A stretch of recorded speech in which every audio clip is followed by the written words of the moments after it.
Greetings everyone. I have now acquired a new microphone and will be doing a reshooting of my first Descrit using the new microphone so everyone can hear a little better. I will also try to cut through it a little quicker because the very first submission was way over the time we were asked to keep it in. Very unintentional, however, honest mistake. So let's move forward here. So as you can see, Screencast-O-Matic is the recording system I will be using to make my Descrits. I think they're great so far. You can have videos under 15 minutes for free. So I like that. The very first thing we're going to look at here is a storyboard.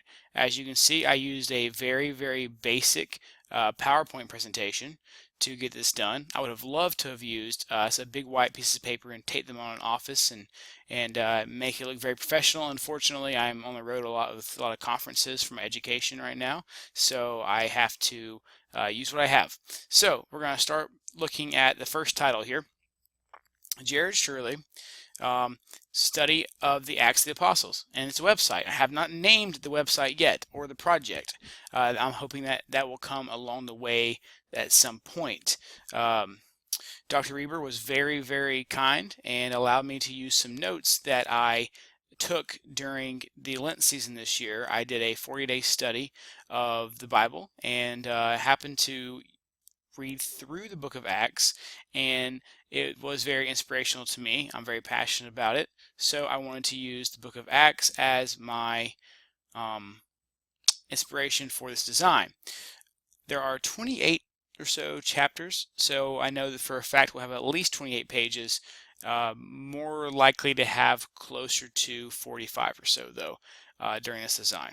So let's move forward here, and we're going to fast forward the recording of the recording, as funny as that sounds, just because we want to get through it. It was way too long the first time. Okay, so I'll pause it here for a second. The home page is always called the index in the web design industry. On this page, I want to introduce myself and the site. Having some nice aesthetics, appealing fonts, and a good picture, I think are very necessary for a home page. You really want to captivate your users the first time.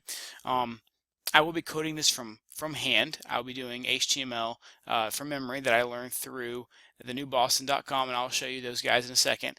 So it will not look as up to date as something that might be produced via a GUI editor, but I just want to give it a go at coding from memory because, or not really from memory, but by hand, I guess is the best way to put it, a text editor, because I think that's a great skill to learn. I really tried to enforce that in my classroom as well.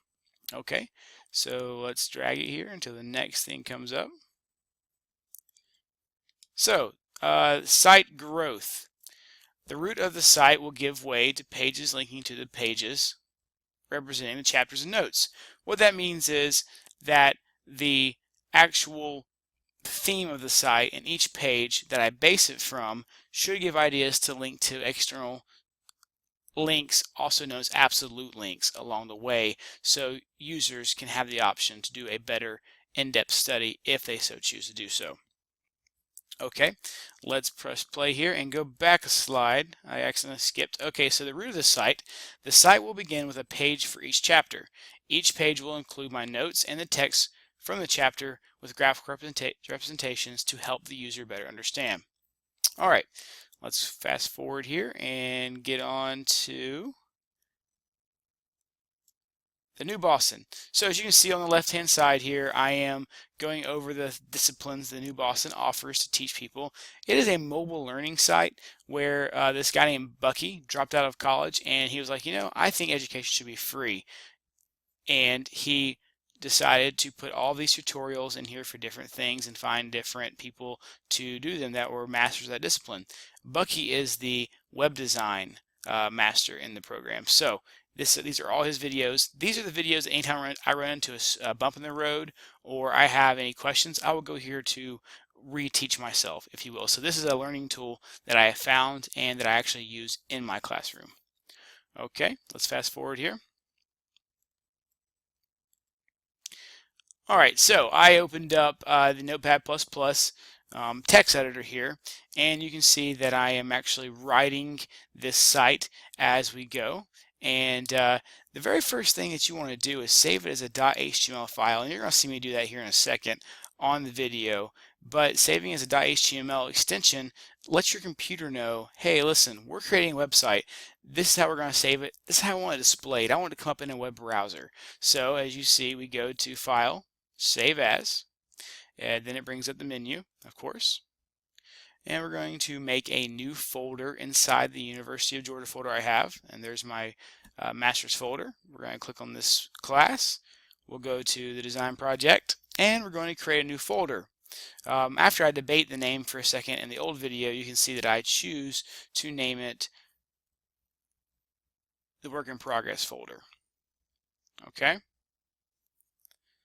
So we went over a few different names you can see happening right now. I was like, well, no, I don't think I'll do that. Work in progress, it is. Great. Let's go inside there, that, and we're going to name this as index.html. And we're going to do that by changing the save as type right here. You'll see the mouse go down there in a second, but we are not going to give it that much time because I want to shorten the length of the original video. There we go, and you can see the hypertext markup language file right here. You know, it's kind of cool because what we are actually doing by coding this by hand is the act of markup. Markup happens this day and age by using GUI editors, and that's great. I use GUI too, but in the very beginning, people used the skill of markup to do this. And that was actually the act of writing the web page and the code.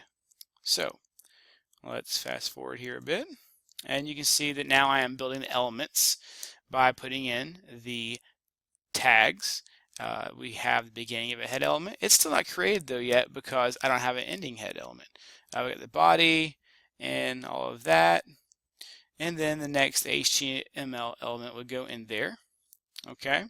Then I discussed the copy and paste methods that are very important to building web pages efficiently and very in a quick manner. You can use copy and paste and the save as function to really speed up the production of websites, especially whenever you're coding on a text editor. And then we're going to speed up a little bit here, and you see that I went ahead and put some content in there. And I put in a horizontal rule. As you can see, I'm doing that currently on the screen. HR stands for horizontal rule. And then I went ahead and I applied a percentage in there. That way it would give me 100% across the screen rather than just halfway or out of the computer to default or anything like that. So I specified exactly what I wanted. Let's see how that looks. Okay, as you can see, there is a horizontal rule all the way across. I have a place built for my chapter and a place built for my reflection, and we will fill that a lot more. We will fill that in a lot more as we go. Also, just to be clear with you, there should be an HTML tag down here. I must have been in a hurry when I first created this. Forgive me if you will, but the HTML tag needs to be closed at the bottom as well, creating the final HTML element. After that, I save as, and I'll probably save as close to 30 times or more just to get a good base. After that, I will go into the act of actually putting the links into the pages. So this is the very first Deskrit. I hope you enjoyed it, and please email me at jrs1987@uga.edu if you have any questions. Once again, that's jrs1987@uga.edu. Also, if you would like a link to the original video with bad sound quality, email me. I'll be glad to send you that link as well.